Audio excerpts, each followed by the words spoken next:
அஸ்ஸலாமு அலைக்கும். இன்னைக்கு நம்ம பாத்தீங்கன்னா நடந்த ஒரு முக்கியமான ஒரு உண்மையான நிகழ்வை பார்க்க போறோம். இதுல பல படிப்பினைகள் மக்களுக்கு இருக்குது. அதனாலதான் நம்ம இதை தொகுத்து போடுறோம். இதுல பாத்தீங்கன்னா கபூர்ல நடந்த ஒரு நிகழ்வு தான். அல்லாஹ் சுப்ஹானஹு வ தஆலாவும் சரி, அவனுடைய வேதத்திலையும் இன்னும் நபி ஸல்லல்லாஹு அலைஹி வஸல்லம் அவர்கள் பல அறிவிப்புகள்லையுமே கபருடைய வாழ்க்கையை பத்தி எவ்வளவோ எச்சரிக்கை கொடுத்திருக்காங்க. அதை நினைவு கூறக்கூடிய ஒரு முக்கியமான விஷயம் தான் பாத்தீங்கன்னா பங்களாதேஷ்ல நடந்திருக்குது. அங்க பாத்தீங்கன்னா தன்னுடைய மனைவி இறந்ததுனால கணவர் என்ன பண்றாரு, கொண்டு போய் ஜனாசாவை அடக்கம் பண்றாங்க. எல்லா குடும்பமாவே செய்ய வேண்டிய முறைகளை சரியாக செய்து அடக்கம் செய்துட்டு வராங்க. ஆனா அப்படி அடக்கம் செய்யும் போது பொதுவா என்ன பண்ணுவாங்க, குழிக்குள்ள இறங்கிட்டு தான் என்ன பண்ணுவாங்க, மையத்தை கொண்டு போய் வைப்பாங்க. அப்படி குழிக்குள்ள இறங்கி ஏறும்போது கணவருடைய செல்போன் என்ன ஆயிடுச்சு, அந்த கபருக்குள்ளேயே விட்டுட்டாரு.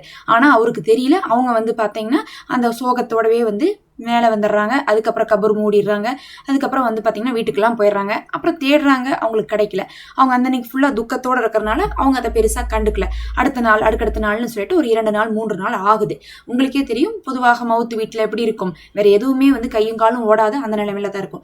அதுக்கப்புறம் தான் இவங்க தேடி தேடி பார்த்துட்டு எங்கேயோ வச்சுட்டோமே நம்மன்னு சொல்லிட்டு தான் தேடி இருக்காங்க. அவங்களுக்கு தெரியாது நம்ம கபூர்ல தொலைச்சிட்டோம், நம்ம கொண்டு போனோம்லாம் தெரியாது. அவங்க எங்க இருக்குன்னு சொல்லிட்டு ஃபோன் பண்ணி பார்த்துருக்காங்க.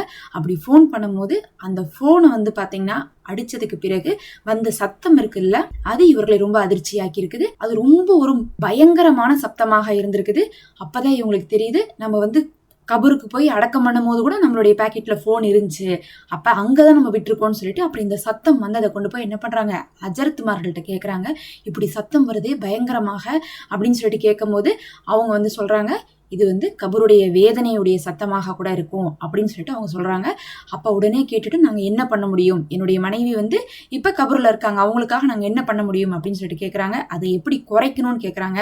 நீங்க குறையுங்க அப்படின்னு சொல்றாங்க. அப்ப அங்க இருக்கக்கூடிய ஆலிம் அதை குறைக்கிறதுக்கான வழிகளை சொல்றாங்க. பொதுவாகவே பாத்தீங்கன்னா அல்லாஹுடைய தூதர் சொல்லியிருக்காங்க, உங்களுடைய சந்ததிகளை நீங்க எப்படி வளர்த்தணும்னா உங்களுக்கு துவா செய்யக்கூடிய சந்ததிகளாக வளர்த்தணும். உங்களுடைய மவுத்துக்கு பின்னாடி உங்க சந்ததிகள் இருந்து உங்களுக்கு என்ன வரும், துவா தான் வரும், பிரார்த்தனை தான் வரும். அதுதான் முக்கியம். நமக்கு துவா செய்யக்கூடிய சந்ததிகள் கிடைக்கிறதை விட பெரிய சொத்து வேற எதுவுமே இல்லை. சிந்திச்சு பாருங்க, நபி அவர்கள் துவாவுக்கு எந்த அளவுக்கு முன்னுரிமை கொடுத்திருப்பாங்கன்ட்டு. அதை தான் அவங்களும் சொல்றாங்க. அதே மாதிரி பாத்தீங்கன்னா அவர்களுடைய கடன்கள் இருந்தா அதை அடைத்து விடுங்க. அதே மாதிரி அவர்களுடைய ஏதாவது ஹாஜத்துகள் நிறைவேறாம இருந்தா அதை நிறைவேற்றி விடுங்க.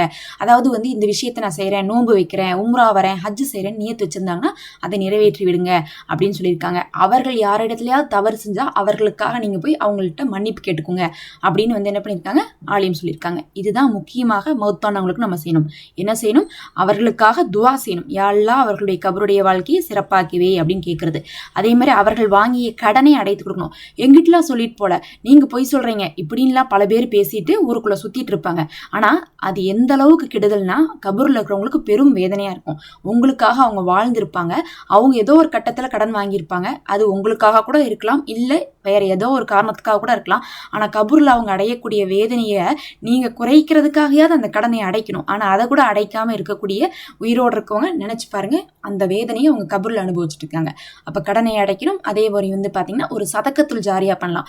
அதாவது இந்த குரான் ஓதி மற்றவங்களுக்கு வாங்கி கொடுக்கறது, அவங்க ஓதக்கூடிய காலம் எல்லாம் என்ன ஆகும், உங்களுக்கு நன்மை வரும். அதே மாதிரி யாருக்காவது தண்ணி ஏற்பாடு பண்ணி கொடுக்குறது, சிலருக்குலாம் தண்ணி இல்லாம இருக்கும், கிணறு இல்லாம இருக்கும், அந்த மாதிரிலாம் அப்ப அந்த காலத்துல சதக்கத்துல் ஜாரியான இந்த மாதிரி பண்ணுவாங்க. அது இல்லாம நீங்க என்ன வேணா செய்யலாம், சாப்பாடு கொடுக்குறது இதெல்லாம் பண்ணலாம்.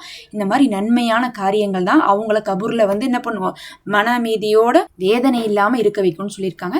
அப்புறம் அதை கேட்டுட்டு அந்த கணவர் என்ன பண்ணிருக்காங்க, அவங்களுடைய கடன்களை அடைத்திருக்காங்க.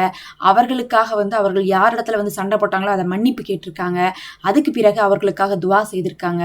அதுக்காக சதக்கத்துல் ஜாரியா பண்ணியிருக்காங்க. அதுக்கு பிறகுதான் பாத்தீங்கன்னா அவர்களுக்கு ஒரு நிம்மதி வந்திருக்கு. நம்ம இதெல்லாம் செஞ்சிருக்கோம், நம்மளுடைய மனைவியுடைய கபூர்ல என்ன இருக்கும், இந்நேரம் வேதனையெல்லாம் குறைக்கப்பட்டிருக்கும்னு சொல்லிட்டு நம்பினாங்க. இதை தான் நபி ஸல்லல்லாஹு அலைஹி வஸல்லம் அவர்கள் என்ன சொன்னாங்க, கபர்களை கடந்து போகும்போது அதுல வரக்கூடிய சத்தத்தை நீங்கள் காதல் கேட்டால் இந்த உலகத்தின் மீது நீங்கள் ஆசையே கொள்ள மாட்டீங்கன்னு சொன்னாங்க. எப்படி சொல்லியிருக்காங்க பாருங்க. ஏன்னா நம்ம கபர்களையில கடந்து போயிட்டு தானே இருக்கோம். கபர்ஸ்தானத்துக்கு பின்னாடிதான் ஸ்கூல் இருக்குதுன்னு சொல்லுவாங்க, கபர்ஸ்தானுக்கு பின்னாடி ரோடு வழியா தான் நான் வந்தேன் அப்படின்லாம் சொல்லுவாங்க. சாதாரணமா நம்ம கபர்ஸ்தானை கடந்து போறோம். எங்களுக்கே பாத்தீங்கன்னா இங்கிருந்து ஒரு 5 நிமிஷத்துல கபர்ஸ்தான் இருக்கு. அது ஒரு மெயின் ரோட்டுக்கு பின்னாடி இருக்கு. அது வழியா தான் நாங்க போயிட்டு இருக்கோம். நமக்குள்ள ஏதாவது தெரியுதா, எதுவும் தெரியறது கிடையாது. ஆனா நபியர்கள் சொன்னாங்க, அங்க இருந்து வரக்கூடிய அழுகக்கூடிய சத்தங்கள் கேட்டால் அவ்வளவுதான் அப்படின்னு இருக்காங்க. நம்ம வாழ்க்கையே வெறுத்து போயிருவோமா, அந்த அளவுக்கு பயமா இருக்கும். இபாதத்திலேயே நம்ம மூழ்கி இருப்போமாமா. அல்லாஹ் காப்பாற்றுவனாக. கபருடைய வாழ்க்கையை வந்து அல்லாஹ் நல்லதாக்கி வைக்கணும். அல்லாஹும்ம இன்னி அவுதுபிக்க மினல் அதாபில் கப்ரி, யா அல்லாஹ் எங்களையே கபருடைய வேதனையிலிருந்து காப்பாத்துன்னு சொல்லிட்டு தினமும் 3 முறை துவா செஞ்சுவாங்க. கபருடைய வேதனை உங்களுக்கும் உங்களுடைய சந்ததிகளுக்கும் வராது. குழந்தைகளையும் அப்படிதான் நீங்க வளர்த்தணும், கற்றுக் கொடுத்து கபருடைய வேதனையை பத்தி. மௌத்தான உங்களுடைய குடும்பத்தை சேர்ந்தவங்களுக்காக இதை கேட்கக்கூடிய நேரம் நீங்க அவர்களுக்காக ஏதாவது சதக்கா செய்யுங்க, துவா செய்யுங்க. அவர்களுக்காக நீங்க வந்து நன்மையான விஷயத்தை செய்யுங்க. அவங்க கபூர்ல நல்லபடியா வாழட்டும். ஆமீன் யா ரப்பல் ஆலமீன். அஸ்ஸலாமு அலைக்கும்.